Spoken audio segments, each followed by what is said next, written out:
On that evening, the sky over Shenyang appeared unusually gloomy, with grayish clouds obscuring the bright moonlight, casting the land into darkness. It was the traditional journey back home for my father and me during the annual National Day holiday. However, unlike previous years, I felt a strong sense of unease and hesitation.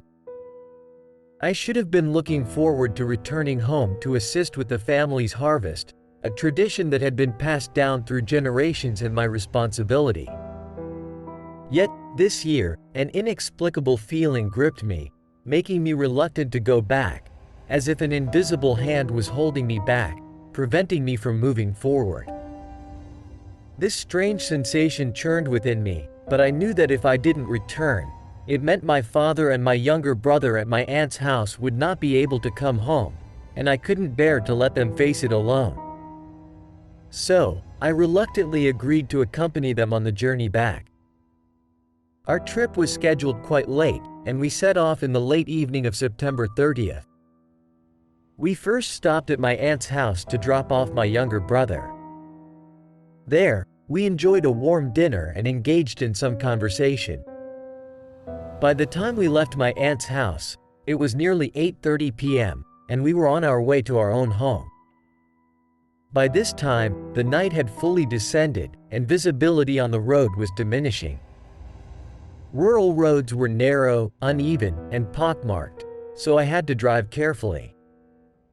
We crossed through a desolate area, passed by a village, and the road began to wind upward. To the right, there was originally a deep ditch, but due to continuous quarrying by the stoneworkers, it had become a series of pits, making it difficult to traverse. As we traversed this road, my father seemed to become drowsy. His head began to nod, as if he was dozing off. I continued to drive cautiously, trying to keep the vehicle stable on the narrow road. Suddenly, I was drawn to a pair of people waving their hands at the roadside. It was a woman and a child. Both of them were bowing their heads and gesturing for us to stop.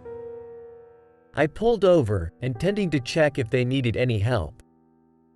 I found it odd because, during this season, rural areas were typically deserted at night, and people were expected to be indoors. Their attire and appearance didn't seem typical of rural inhabitants. They looked more like city folks.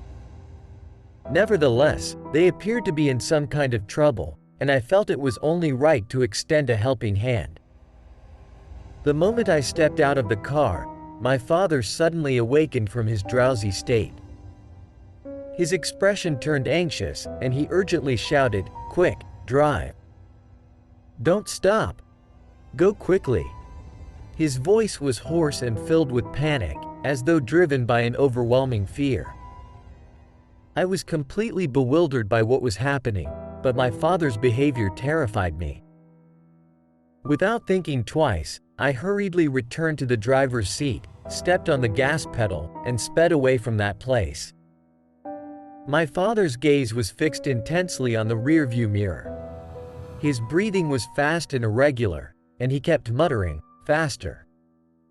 Drive away, don't stop, hurry." Throughout this ordeal, I felt an overwhelming sense of oppression and dread.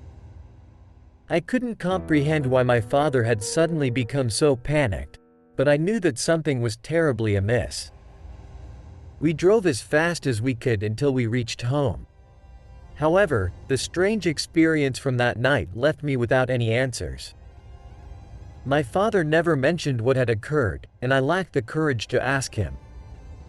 I simply felt a lingering sense of unease, as if some unknown horror loomed overhead.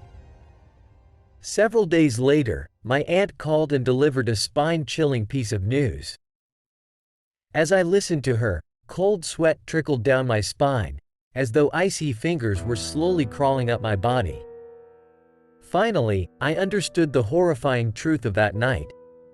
It turned out that just before we traversed that road, another car had met with a terrible accident at the same spot. A family of 3, on their way home like us, had rolled over into the ditch due to their unfamiliarity with the road. The man survived miraculously, thanks to his seatbelt, but the woman and child seated in the back were not as fortunate. They were trapped inside the overturned car and, due to extensive bleeding, lost their lives tragically. Hearing this story, my entire body turned cold. How could I have not noticed the situation at that time? Had my father sensed something? Why had he been so panicked? The appearance of that mother and child, their waving gestures, seemed different from ordinary passers-by. But how were they different? That night, on our way back home, my father and I had unknowingly experienced a terrifying encounter with the supernatural. Thankfully, we had managed to avoid that fate. I couldn't help but recall the urban legends of ghostly encounters on the roadside, with lonely spirits seeking to entice passers-by in an attempt to escape their solitude. Nonetheless, this peculiar experience made me realize that there were complexities and mysteries in the world far beyond our understanding. Perhaps some strange feelings and intuitions were worth heeding. In this world, there were countless enigmas hidden in the darkness, awaiting the brave to unveil their mysteries. Perhaps the souls of that mother and child had finally found peace, and my father and I had escaped a supernatural encounter that night. This story taught me that in this vast world, there is much we do not comprehend, and every unusual experience could be the beginning of an unsolved mystery. Since that night, I dare not ignore any strange feelings, as in this world, there is much that we do not understand. Every encounter reminds me that we live in a world full of mysteries and miracles, forever brimming with the potential for the unknown. This was the most valuable lesson that night left me with, and one of the most profound experiences of my life.